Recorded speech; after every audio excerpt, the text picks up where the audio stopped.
Yeah, Martin, if you could Uh, definitely do the moderating. It's starting to get Okay. noisy here. Thank you. What are you Okay. Well, having? Hi. welcome everybody. And if you're not speaking, we want to mute everybody so we can have order here. And I don't think we need to do introductions today. Everybody seems to be a regular, and our guest of honor is a regular as well. So he needs no introduction, but he might need an introduction as to the background that he's in front of. So I'm going to let our guest, Brian McPherson, is going to talk about his recent trip to Iceland. And I believe he has slides to show us as well. And then we can, he may not take the whole time for the session, so we may get into some other discussions at the end as well. But let's go into Brian and take it away. Cool. That background is Gullford, right there at the Tectonic Plate Division in Iceland. It's just a phenomenal place. I plugged it in because I thought it would just add a little more to the story. And let's see, I'll start right off with sharing the screen, and then you guys can drop in and question anything you want at that point in time. Don't have to wait. And I think you should be able to share. Yeah. Let me know if there's a problem. I'm just Zoom wants to allow it. Open system settings.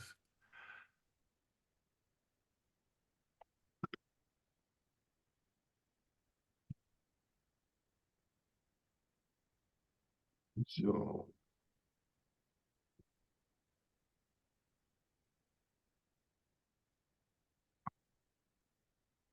my computer's kind of laggy this morning too. Okay, no rush. You did press the green button and it's trying to do something. Is that right? Yep. Now it wanted me to change the system settings. And Oh gosh. this does it.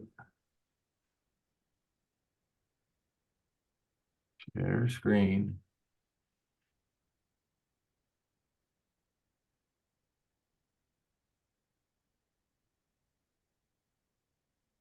There, can you see that? We cannot see the shared screen right now, no.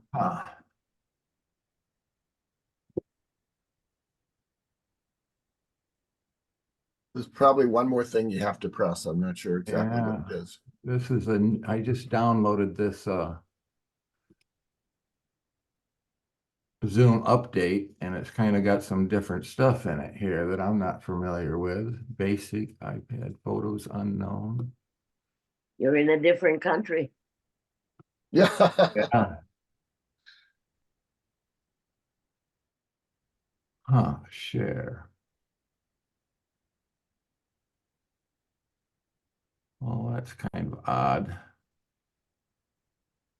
You should have to pick the window that you're sharing, and then there's, I think, one final button you have to press somewhere. I forget what it is. Okay. Got a show here. Yeah, we sometimes test out the sharing ahead of time. We forgot to do that this time. Yeah, I came in kind of late and I was struggling trying to do the setup too on that. So bear with me. Hopefully I'll get it here in a second. Open system preferences. You the other thing you could do is you could send me the deck of images. Well, I'm not sure what form it's in, and I could share it. I've got about 100 and some pictures. Modify settings. Yeah, that may not be possible to send. Yeah.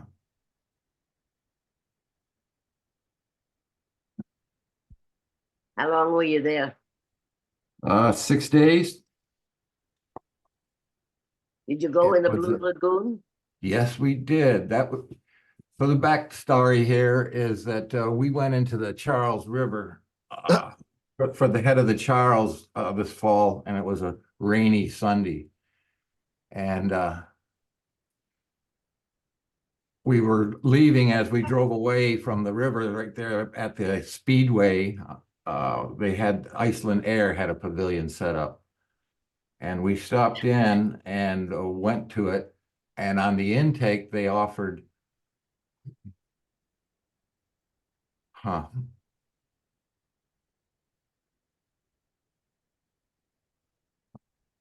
this may do it now.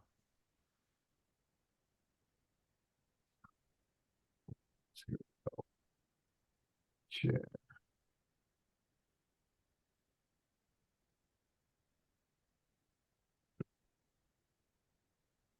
It looks like it's starting to happen.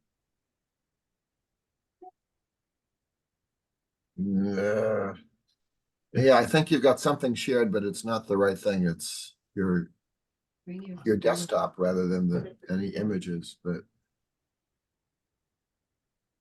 And so this pavilion, you are screen share. Do you see the screen now? yeah. It was It's a blue template, kind of. yeah. Okay, let's see if I can get this.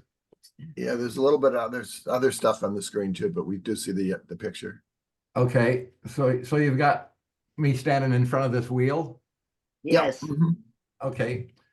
When on the intake, they had you fill out your information. They put your name in a drawing. My name popped up. Then you go into the room and they spin the wheel. First time it said spin again. Second time it went 95% of the way across the pin to drop into the Iceland air package, and it's stuck there. Oh my God. And the MC said, well, I tell you what, you can have it. And so that was an all-inclusive round trip to Reykjavik that Oh my God, that's fantastic. yes, it was a very nice deal, and it was available for a year. And Oh, it wasn't free? well, no, it was free, but we could book it for a year. But our I see.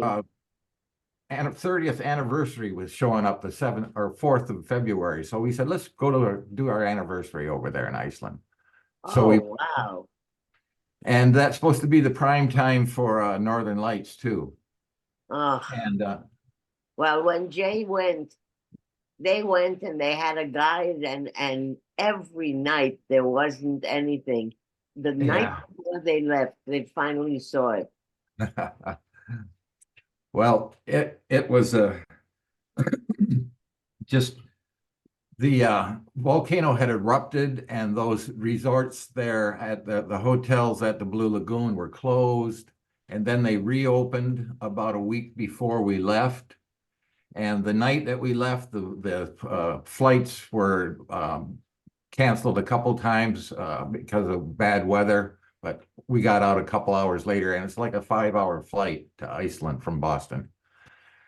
And when we got there, it was like 8 o'clock in the morning, and it was kind of cold and snowy, but we went from the airport directly to the Blue Lagoon. And now we'll see if we can get this. Yeah.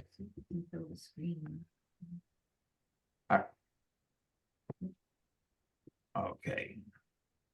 Yeah, now 59 degrees below zero Oh, at 30,000 feet, doing 635 miles an hour. We were in that jet stream that was really pushing us along. And we arrived at this hotel. This is the Silica Hotel, which is a very nice hotel. It's situated at the Blue Lagoon, adjacent to it, and probably 300 yards away from it. And this was next door to the second largest geothermal power plant in Iceland, which is a very interesting spot. And this was created when they created the power plant. They created these lagoons, and this was all a lava field that was just barren, a little bit of moss, no trees, and very rugged area. And they built these beautiful hotels as this was the first go round, was it? It was a medical facility because they discovered that there was the hot water that coming up from, it's a mile deep where they connect to these underground reservoirs, and they capture the hot water and steam and generate their electricity, and they pipe the hot water throughout the islands. So none of the homes or businesses have to have a heating system. They have a heat exchanger where they get all their heat from the water. Oh, And so very natural, organic, nice design stuff. And we got there early, and you don't check in till 3 o'clock, but they said, oh, come have breakfast and relax. We'll get you in when we can. And they have these beautiful smorgasbord Swedish breakfasts that have a little bit of everything. It very good, excellent choices, and a great way to start the day. That was part of our package too with the hotel. We got 2 nights there to start things off. And this hotel has its own lagoon here. These lagoons are the natural volcanic rock there is very just rock. That's all it is to it. So they've dug out these areas, and then they coated the bottoms of it so that it acts as a pool, and they're about 4 feet deep. And this is the natural silica laden waters that come up from the earth, and they have this white silica sand powder that is throughout it. And so from our hotel, you can go out into these lagoons and languish around the edges. The boxes like this one on the corner is where the pipes come in, and the water's probably 120 around them, and the rest of the pool's about 105. And so it's very relaxing. It's a big spa where they offer massages and facials and the whole 9 yards, but it's just nice to go out there and wander around and chit chat and relax, which all part of the package. And so this hotel, all on one floor, all just kind of sprawled out with these inner courtyards. And this is like lava stone stucco against the concrete on the right-hand side. And then all these black or glass blocks on the left. That's very unique way they do things. And the individual rooms all have an outside porch adjacent to this natural landscape. Very nice. And this is the lobby where you can relax, and we napped while we were waiting to get into our room, and just very comfortable. And the private areas to step off into, and just very interesting stuff like this, how they built right into the edge of the lava flow as part of the building. They incorporate their buildings right into the landscape that just really makes it seem so organic. And this is looking down on the edges. That silica builds up like a lime deposit on a water heater. It comes along the edges, but you can scrape that off into your hand and kind of soften it up a bit and wipe it onto your face. It gives you this facial that they say it's especially good for people that have psoriasis or any skin ailments. So it's a pretty interesting place to hang out. So our rooms are really nice and comfortable. Just beautiful views. This is that mountain. I think it was 1249. That was the year that it erupted and got created. And so these lava fields are fresh, 600 years old and or 800 years old. But it's just so raw and otherworldly that and right behind the hotel was where the power plant, you can see the steam cloud coming up there. And so there was a walkway connecting this was the Silica Hotel where they booked us for the first 2 nights, and there's a walkway connecting over to the Blue Lagoon, which is a much bigger hotel.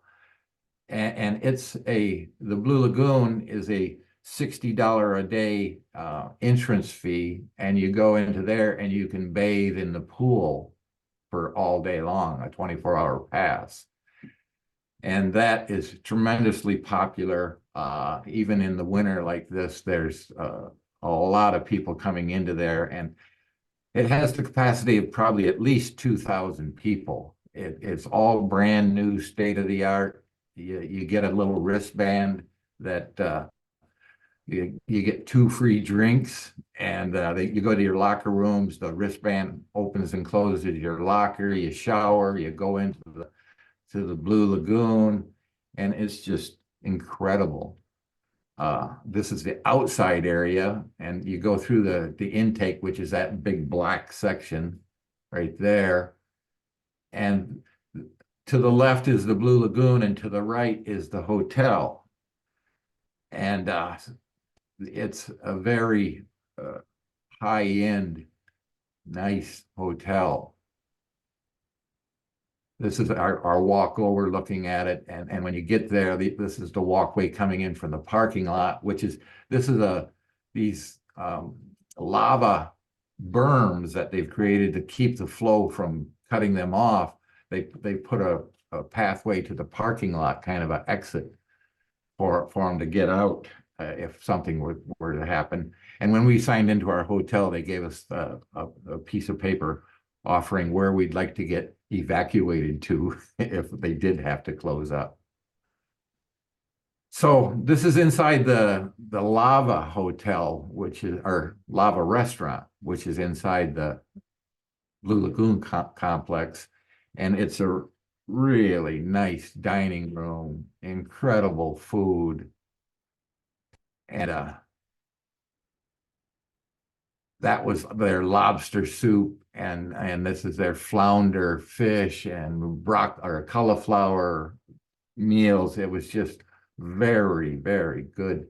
Their butter is a really nice European butter mixed with their Sky yogurt, with the skyr, and just incredible. And so this is up above looking down into that dining room. And you go to the right is the next level up, which is the retreat. It's a full package hotel that includes a day spa package, which is incredibly expensive, but incredibly nice. And the hotel has these little off the side visiting rooms, very comfortable. You can just step in there and relax.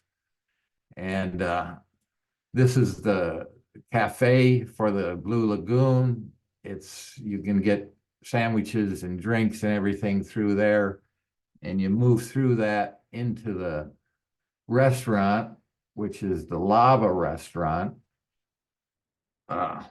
This is looking back in the evening. The power plant behind the Silica, which is that hotel in the distance, there's this constant steam because of the generating facility coming from there. And when the wind isn't blowing 40 miles an hour, it really builds up a head of steam around there. Makes it look real interesting. And we walked across there one morning, and it almost blew us away. The wind was blowing like full trek. Not many people were making it. Most of them were taking a cab to get over there, but we hiked across. This is looking out from the hotel into that Blue Lagoon where we were staying at the Silica Hotel. This is looking back towards the big Blue Lagoon. And that's the arm of a big excavator. That's that triangle sitting on top of that berm. And that berm is a man-made berm that they have built to protect it from lava flows, which were close by. They were less than a mile away, and kind of right behind this picture is where the latest flow came. And the day after we left, it had an eruption and they closed the hotel. So we were incredibly lucky. But this big lagoon, you enter it and it has acres of access. You can go off into these little coves and just hang out with friends, and there's groups that are there doing yoga and exercises, It's really a unique place. They've got that are located along the area, and these little there's a swim up bar, which that's there on the right. You get 2 drinks for your day pass, and it's quite a setup. A lot of people, families come and just spend the whole day there relaxing. It's a big social connection.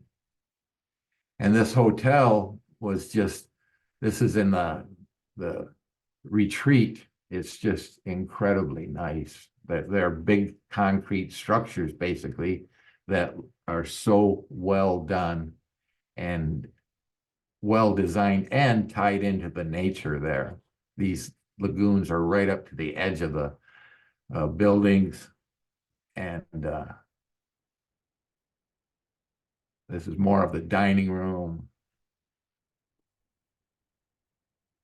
Looking down and out, this water was from the thermal plant. It was like the excess water that they pumped through. They used to just put it into the ocean, and now they pipe it through these resorts, and they're wildly popular. And I guess they drain them every few weeks and kind of clean them out, do a lost and found, and it's really nice.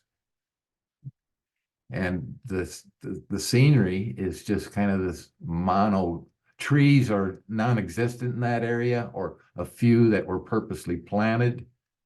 But and this was kind of the typical weather, 27 degrees and the wind's blowing 20 with gusts of 50, which kind of you had to be prepared. We kind of dressed like we were going to go skiing. And once again, these real nice breakfasts that we were able to indulge in every day. And after a couple of days there, we went into Reykjavik, which is the largest city in Iceland. And Iceland only has a population of 390,000. So it's small and new. Most of the building, you don't see many old buildings. They're all these new state-of-the-art, well-designed stuff. And part of the package was these tour packages. This was fire and ice, lava, the lava show.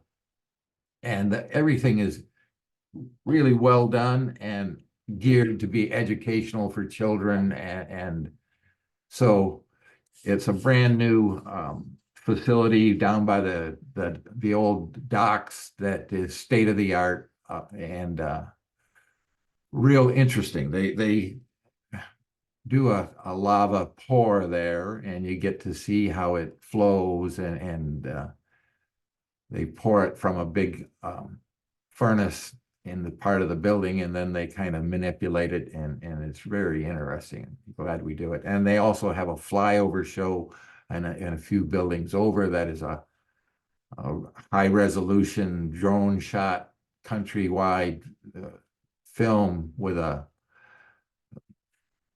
what are they, hyper realistic seats that it really was an interesting thing. But their old dock seaport area has been upgraded to all these new facilities, and it's well done, and they've got a great bus system. And this is the old downtown looking up to the church, and it's lined with shops. It's a typical tourist area, but real unique in its own right. The streets are they're not salted or sanded, or very little if they are. So, and everybody's just well prepared for that. They're wearing their boots, and they don't really pay too much have much interest in having everything perfectly scraped up, and they just try. Brian, what's the significance of those rainbow colors on the street? Well, I would imagine it's the gay rainbow LGBTQ, the whole inclusive, they're socially progressive on just about everything in Iceland. That's a very cool picture. Yeah, they It's just a really neat country. I was amazed on how friendly and efficient, well ran it was. There seems to be no poverty. There's no people begging on the streets. It's a well-run country from my point of view. And all this is the new development of the harbor area, which all these are big hotels. And on the right-hand side, the cube that's coming up, that's the Symphony Hall. And these are major, beautiful buildings that are just so incredibly, that's from the tower looking out. And that's the inside of the church. It has this incredible pipe organ that it's pretty austere design on the inside, but with their lighting and the simplicity of it's just like, wow. And this is kind of the central traffic location in downtown Reykjavik. There's a plethora of food options, any food that international food you could find there. And all these buildings are pretty much reconfigured with high efficiency materials. They're all squared away and nice. And once you get out of the city, there isn't much. It's this rugged country that's mountain, glaciers, and snow. And so part of the package was this bus trip. It was like an 8-hour bus ride from Reykjavik out and around the Golden Circle, which took us out into the southeast.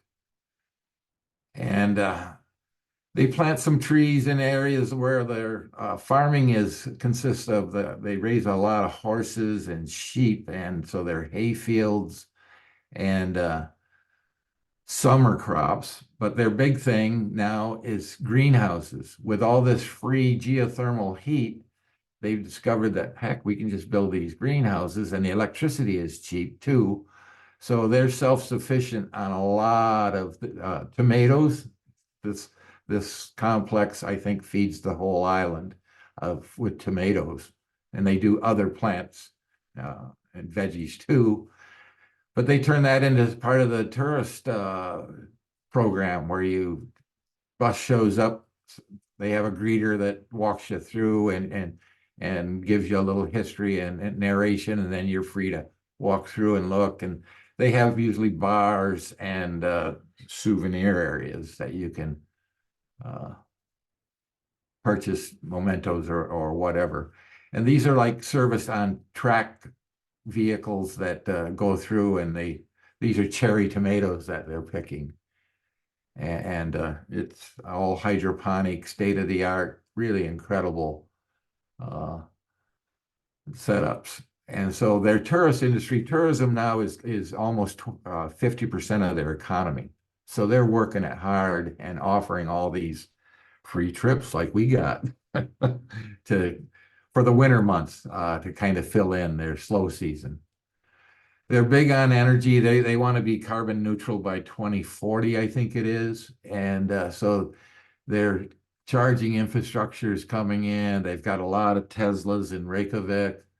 And with all that free geothermal heat, one of the byproducts of it is that they're smelting aluminum. They bring bauxite up from Australia mostly, and they're smelting it into aluminum ingots there, and they're going to develop that whole processing thing. But right now, they're doing a lot of aluminum production. So the big buses, brand new, state-of-the-art, Wi-Fi, 110, the whole 9 yards, and they go around to these different stops. And this is Geyser, Iceland, the village or community of Geyser, which that's how geysers got their names. And this is the plume left by the geyser erupting. It used to go several hundred feet. Now it's only about 60 feet. But it was so cold, it really it puts on quite a bit of show with the amount of steam that comes off when it erupts. And these thermal femoral are out, a lot of them around. Some of them people can bathe in, but some of them are scaldingly hot. And these little stops all have these nice little cafes and coffee shops and souvenir that are just really nice, lots of artwork, beautiful locations, and just really nice to see. And this is the Gulfer, Gulford, Gulfa River this is where the tectonic plates are, and it's all covered with ice, but it's a phenomenal rapids and falls that come down through there. And you really can't get the gist of it with this amount of ice and snow, but it's incredible. That's over 200 feet down to the bottom of it. And just this incredible expanse of snow. And so at this point, they have this big bus for the glacier tours, and that dwarfs a regular sized bus, and it has articulating front wheel steering and big metal studs in the tires. They load that up with people and they head off into the glacier for a day trip. It's just incredible. There's Carolyn at the bus that we were on, and there will be a half dozen of these buses at some of the places, but they're set up to handle that kind of groups, so it's pretty smooth. You have the ability to go off on these trails, explore a little on your own. And this site was the World Heritage Site too. So because of the history of Iceland, it was a place where they made some laws and had some meetings for historically long point in time. So they built this another really nicely designed buildings. And this is the gap between the tectonic plates where you can walk down in through and see how, it's the North American plate and the European plate meet, and it's pulling apart, what they say, about an inch a year. And so it's just this raw, and that day it was like 9 degrees and blowing about 20 miles an hour.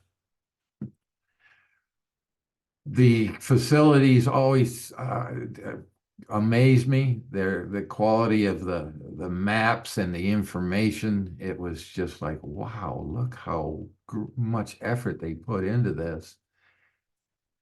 And occasionally there'll be these farms or homes, but they're few and far between. Most of it's pretty desolate. And this is our anniversary night. We had a really nice dinner in the hotel next door to us. And their fish is wonderful. Their service and everything is kind of pricey, but boy, was it wonderful food. This is the Symphony Hall that's right on the harbor side. It's this incredible building that is just glass, and more glass. And they try to keep most of their buildings open a lot to allow the public to come in. And I guess 2 nights a week they have the symphony practice there. It's free and everybody's welcome. And this is the Pelham Museum. It was a group of 5 water tanks that they converted into a museum and put this great big dome on top of it. And the dome structure itself has the hot water running through it to heat the facility.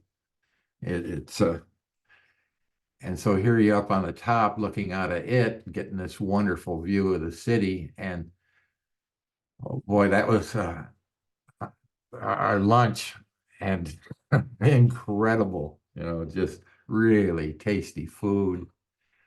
And the beer was good too. This is looking back out towards the harbor.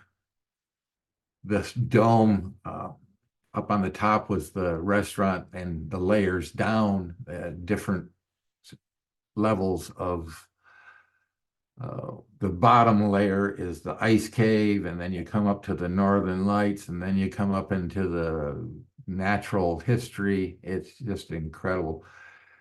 This was the Northern Lights photo of their exhibit. We went out on Northern Lights tour on a boat, but we didn't see them. It was a cold night, and the conditions weren't right, so we didn't see any.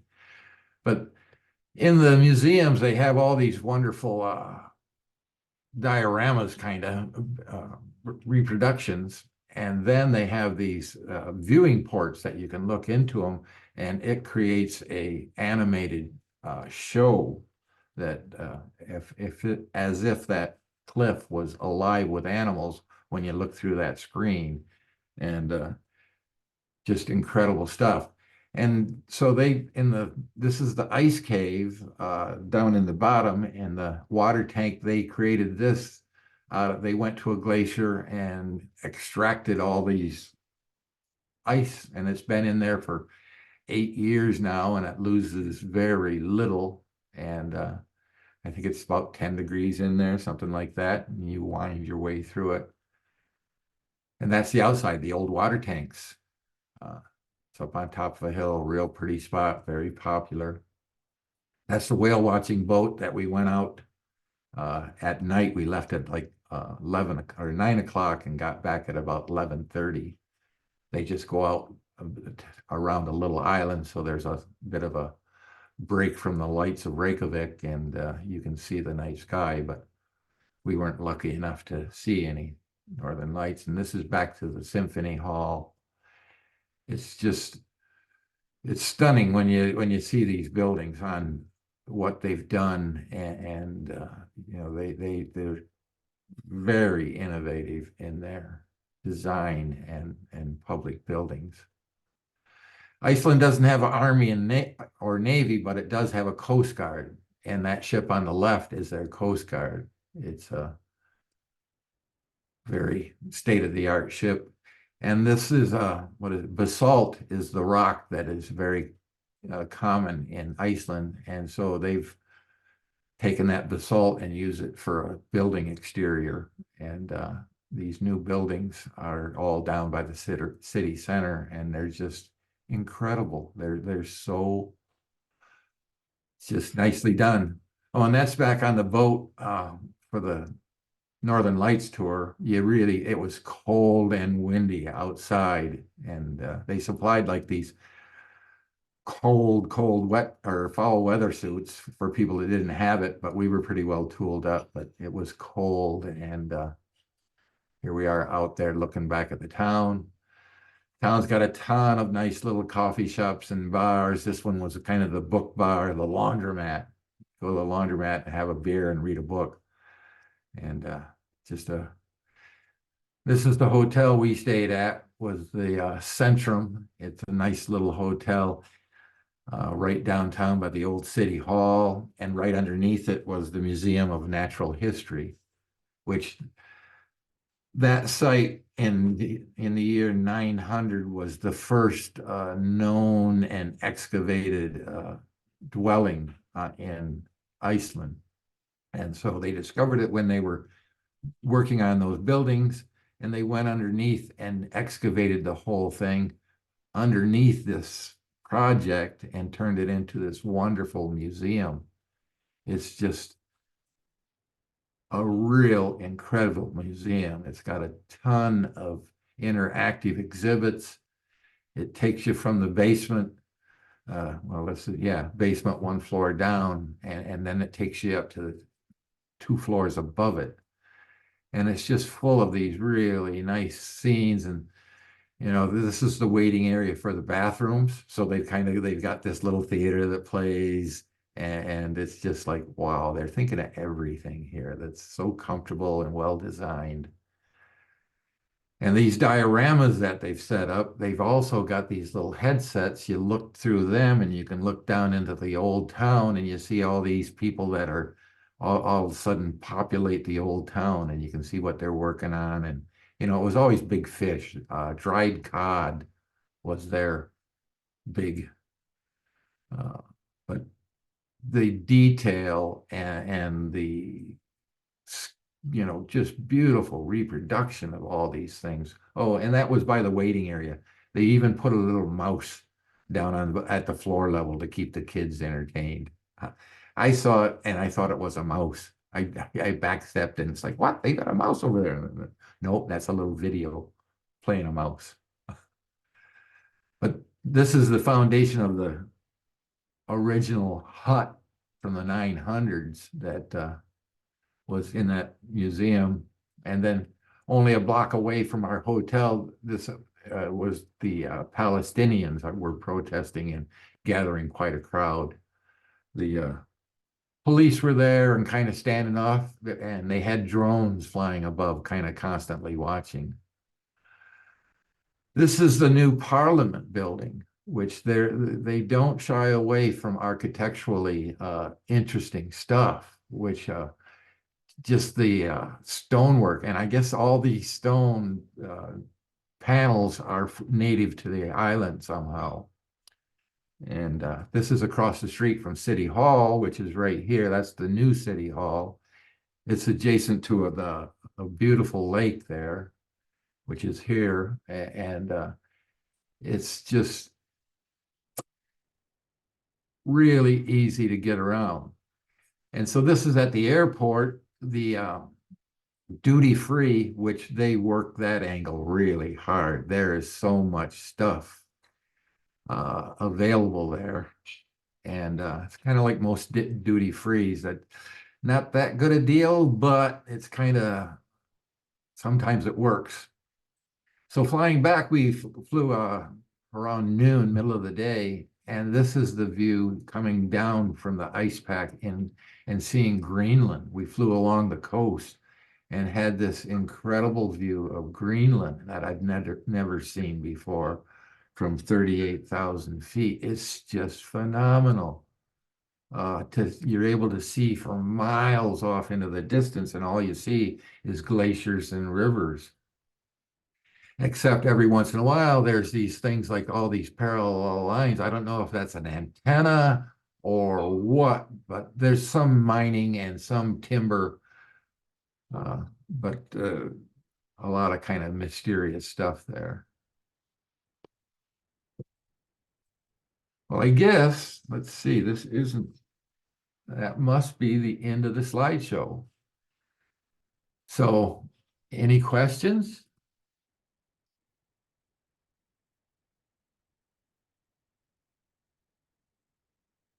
I don't have a question, but I have a major comment. Sure. It's a really good thing I ate breakfast before we did this, because otherwise I would be in serious trouble, because wow, that looks, I've always heard that the food was great, and everybody I know who've gone has always raved about it, but that was lovely. Yeah, you know, they Hey, try Brian, Brian, why don't you, can you, there should be a button, I think it's a red button to stop sharing so we can see all the participants a little better. Sure, there we go. Yeah. So yeah, the food, like we went to a downtown restaurant and had what was it? It wasn't good. It was real mediocre. A couple of restaurants are like that. You know, there's a lot of real commercial spots, and you kind of go to the locals, they'll tell you where the good restaurants and stuff are. And everything is pretty expensive there. We were lucky that we had that free trip. We were kind of freed up could afford to spend some money on the meals, but it was an incredible trip. It was kind of amazing. We got married on Maui 30 years before and we were at Haleakala, and here we are 30 years later on Iceland, another volcanic island out in the middle. And so it had big meaning to us, and it was just such a nice trip. Everything fell together and we had no difficulties. There was no hangups. It was just a nice trip. We really enjoyed it. Brian, So- what was the tour? You talked about a tour. What was the company? How did that work? Well, there's a lot of them, and there's a central bus station where everybody clambers aboard in Reykjavik. You take a bus there, and you have the options. You can go to the full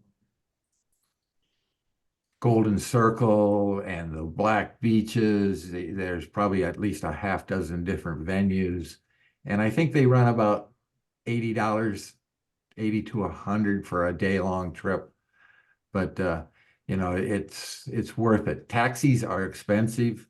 The buses, they have a hop on, hop off in downtown Reykjavik. That's reasonable and very convenient. And it's all kind of walking distance too. But in Reykjavik and all over Iceland, there's a lot of hot springs, and that's one of their big social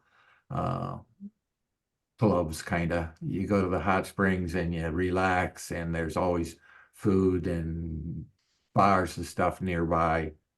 And we only went to the Blue Lagoon, but we were really impressed with that. The wind was blowing about 40 miles an hour when we were there at the Blue Lagoon, and you have to kind of get in the lee of the rock piles at times, but there were still hundreds of people around there, and everybody's kind of hanging out by the inlets where it's extra warm and chatting. You run into all these people from all over the world, and there's a lot of Asians. I don't know if it was because of the New Year or why.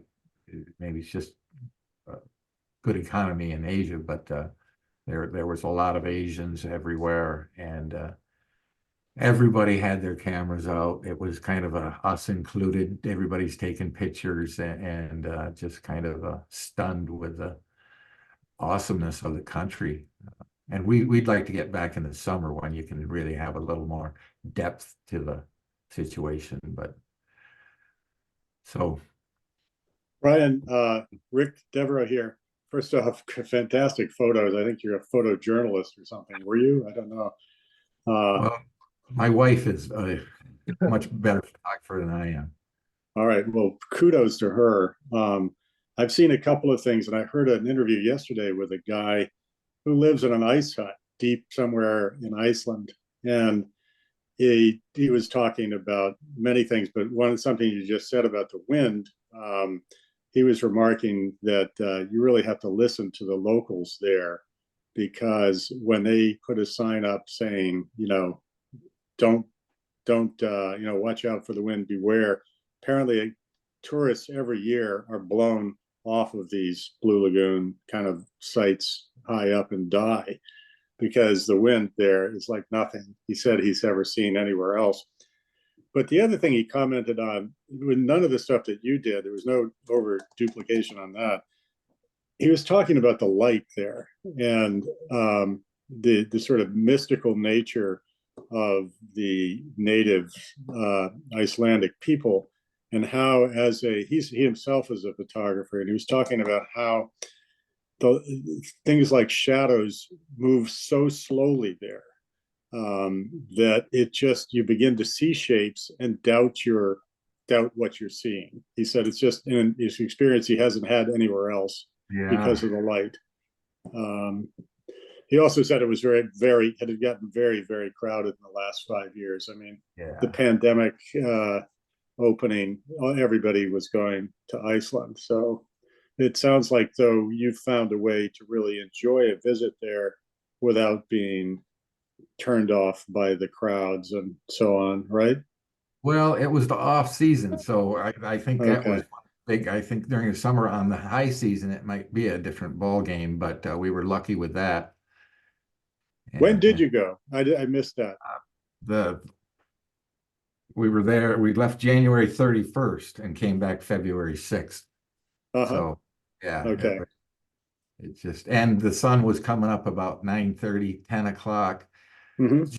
barely coming up, and by about 4:30, it was starting to go back down again. So Yeah. you had a short Yeah. day.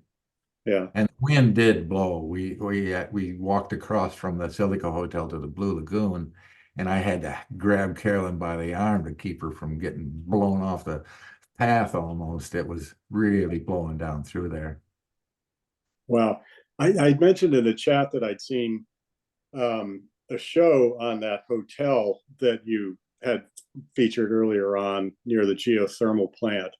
And I thought it was Rick Steves. It might have been 60 Minutes though, if anybody's interested, because they did a real sort of rundown on, how that whole thing came into being, the woman that built it, et cetera.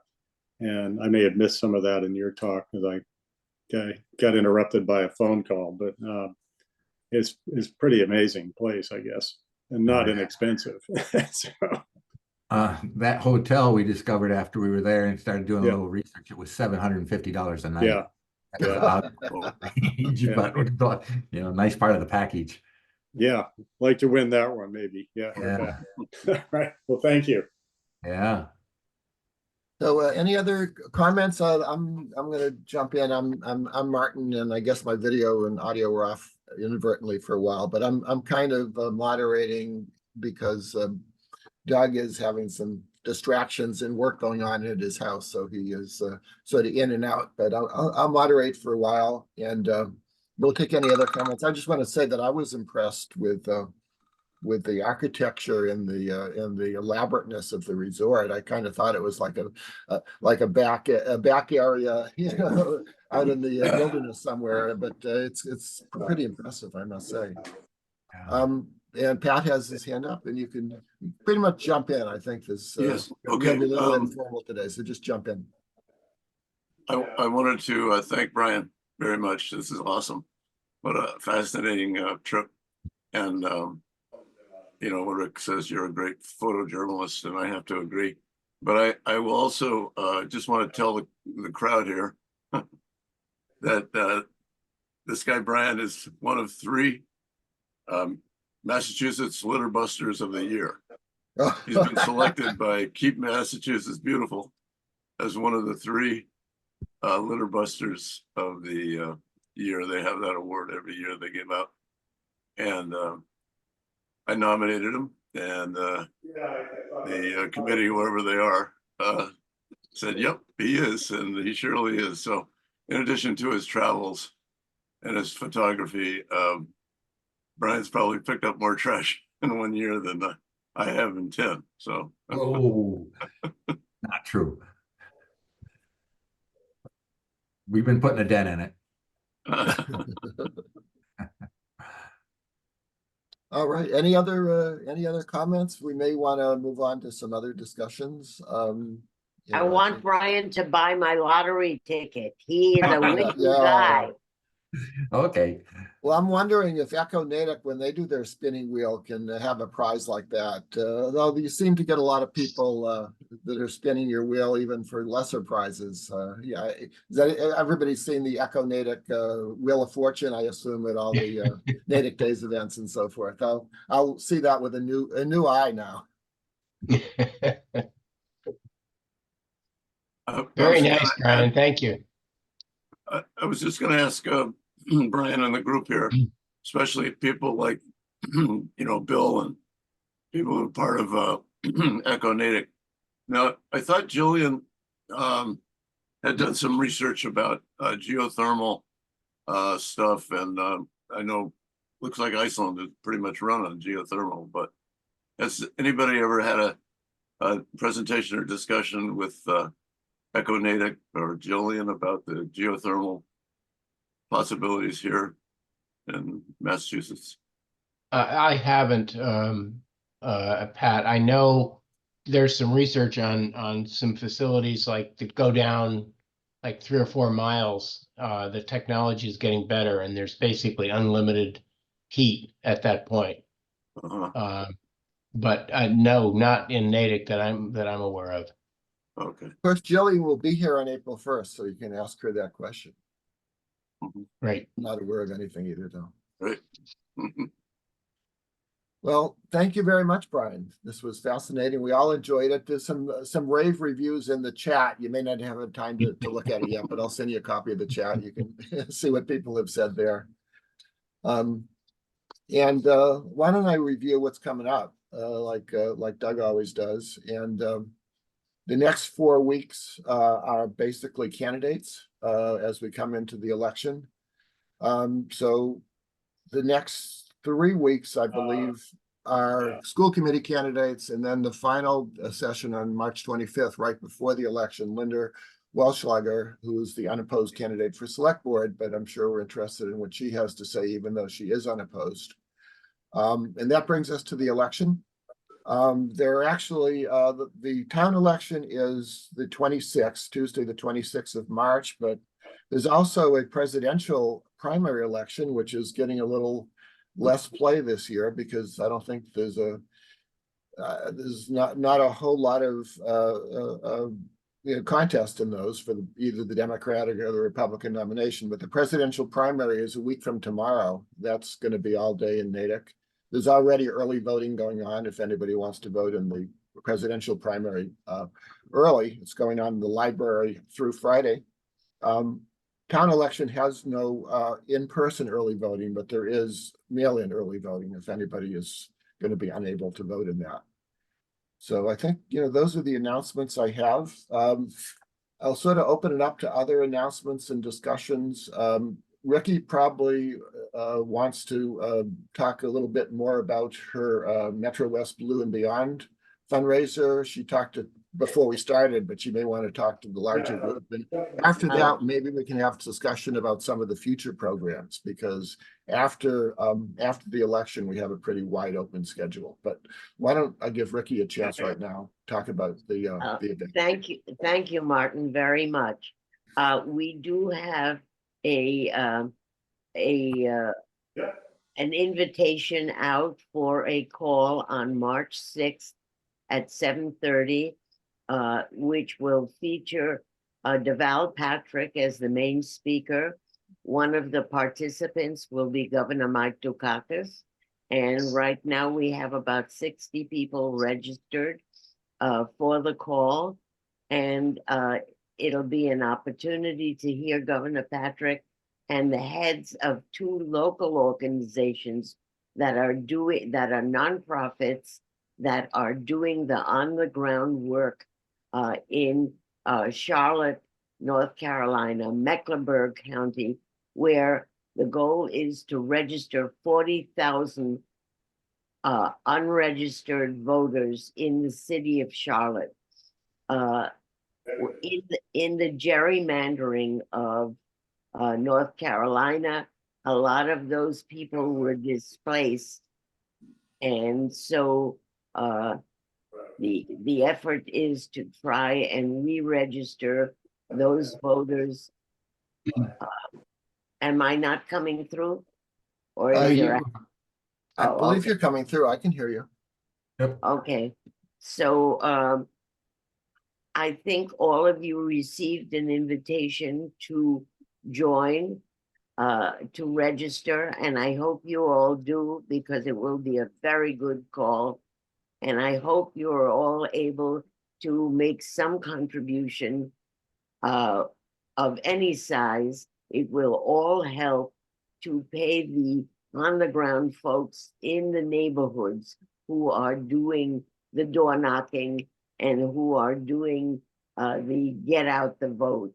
There are also opportunities for doing things like phone banking and postcards. So if you'd like to do that, or if you know people who would like to do that, link in. You'll get from the invitation, you'll get the registration form. And then a couple of days before the event, you'll get the link for the call. So I hope you all sign up, and I'll look for you then. Thank you. And the link to the registration, this is not the link to the Zoom itself, but the link to the registration and the information was in the last Coffee with a Purpose notice that just went out a couple days ago, and we'll probably put it in the next one as well, so people will have a chance. Actually, Brindley just put it in the chat as well, so thank you, Brindley. And let's see, so a couple people have their hands up, or at least Brian has his hand up. So Brian, you have. Another thing I'd like to share right now at the Peabody Essex Museum, they've got this special exhibit going on, Our Time on Earth. It's incredible. It's a collaboration of a bunch of artists about mankind's impact on Earth. And it is so well done.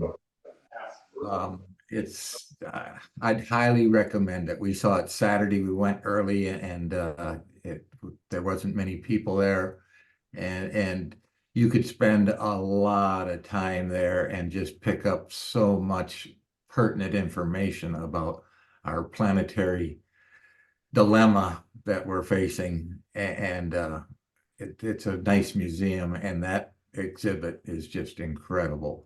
How long is it on? Pardon me? How long is it on? Oh, I think it'll be there for probably several months. This was like the opening Okay. weekend. And Great. yeah, it's Where phenomenal. was it, Brian? Where was it? Peabody Essex. Thank you. In Yeah. Salem. Very, very good. It's a lot of interactive stuff. That Iceland amazed me how well its museums and stuff. And then it's like, oh, Peabody Essex has just upped the game. They've got a really good interactive portion of that going.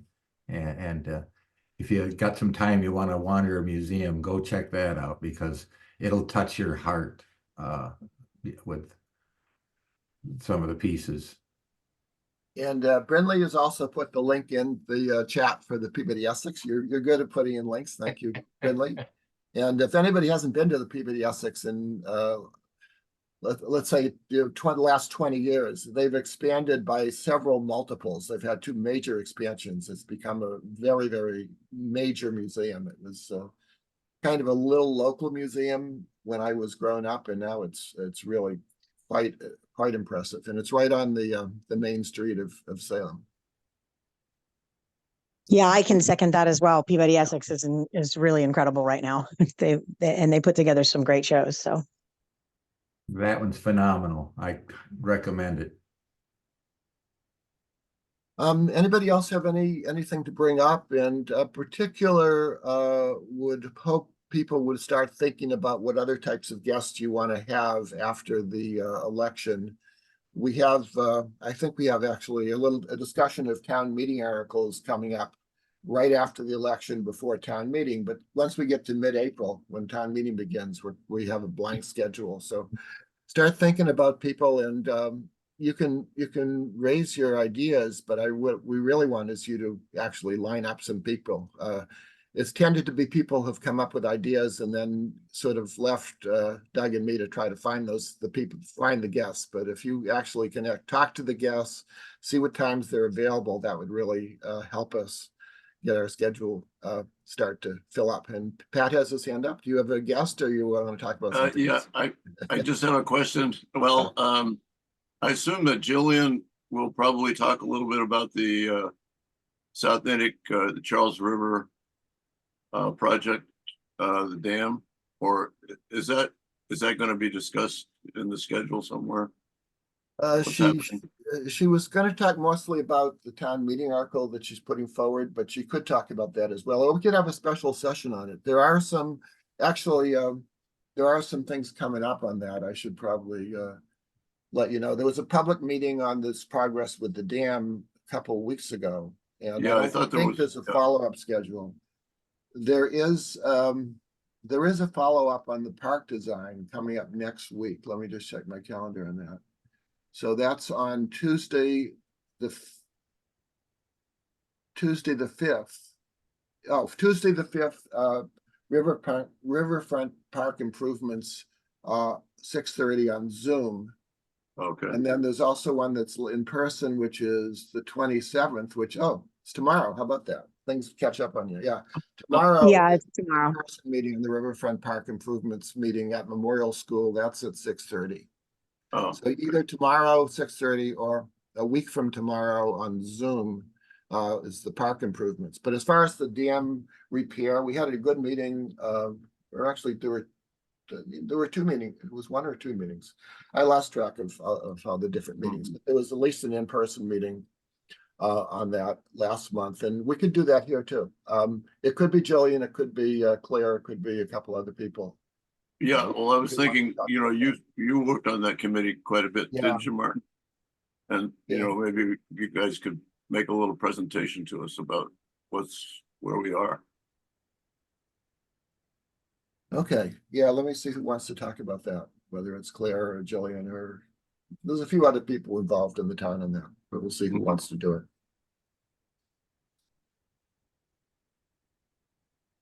Yeah, any other subjects that people want to bring up at either for now or for future meetings?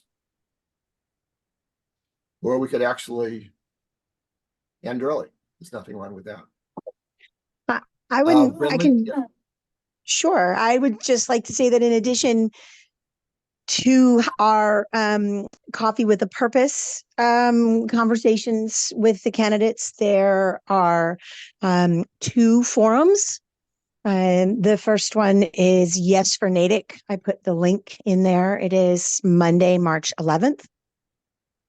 So that will be the Monday night after Shai Fuchsman joins us in the morning.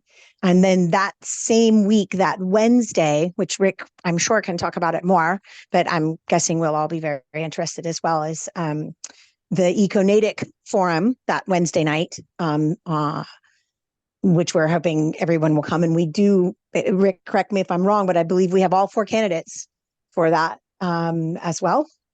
I think that my understanding is that all 4 candidates have confirmed to go to both of those forums. So they will be Monday and Wednesday that week of the 11th, and they are on Zoom.